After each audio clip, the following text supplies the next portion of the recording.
সামনে পাহাড়। ইস আল্লাহ, এখন তো যাইতো বাচ্ছে। গাইজ হচ্ছে বিষয়টা দেখেন, এত সুন্দর একটা ভিউ যা বলার বাইরে। এই জায়গাটা হচ্ছে যাদের বাসাবাড়ি বা এলাকা তারা হচ্ছে বেশি জানে। তো আমার অনেকে কমেন্ট করছে যে ভাই জায়গাটা তো অনেক সুন্দর, মানে আসছেন যেহেতু মানে দেখার জন্য আর কি। অনেকে দেখেন যেহেতু আমি আগে বলছি যে আমি এই এলাকাটাতে যাব, জন্য অনেকে হচ্ছে কথাবার্তা হয়তো বলতেছে। যেটা হোক, অনেকে কমেন্ট করে, এটা আমার সবার ভালোবাসা, এত দূর আসা।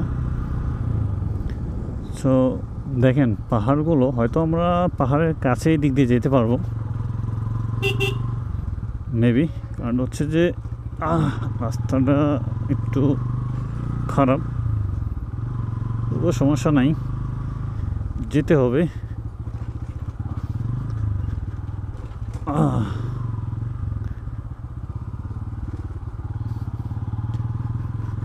সৌন্দর্য কাকে বলে যদি আপনি ভ্রমণ না করেন এটা বুঝতে পারবেন না।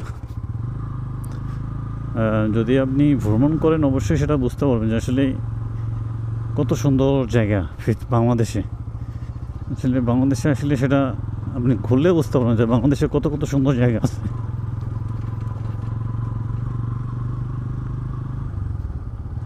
কত কত সুন্দর জায়গা আছে। আর এদিকে বাড়িঘর হচ্ছে বেশি টিনের, কারণ হচ্ছে যে এদিকে হচ্ছে আপনার বাড়িঘরগুলো বৃষ্টি আসলে পানি ওঠে, এই কারণে।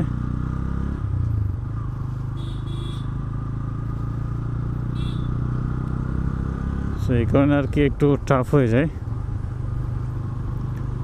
এই জন্য সবগুলো মাটির কিছুটা আছে, সামনে পাহাড়। ইস আল্লাহ, এখন তো যাইতো বাচ্ছে, অবস্থা পুরো খারাপ হয়ে যেত পড়ে গেলে। যাই হোক, অ্যাক্সিডেন্ট মানে বলে আসে না, তবু সাবধানে চালাতে হচ্ছে নিয়ম। চালাচ্ছেও নতুন, মানে কোনো দিন চালাই নেই, আজকে আর কি ফার্স্ট। এর আগে দু একদিন চালাইছে। মানে যতদূর ভিতরে যাচ্ছি মেবি পাহাড় ততদূর কাছে আমরা দেখতে পাবো।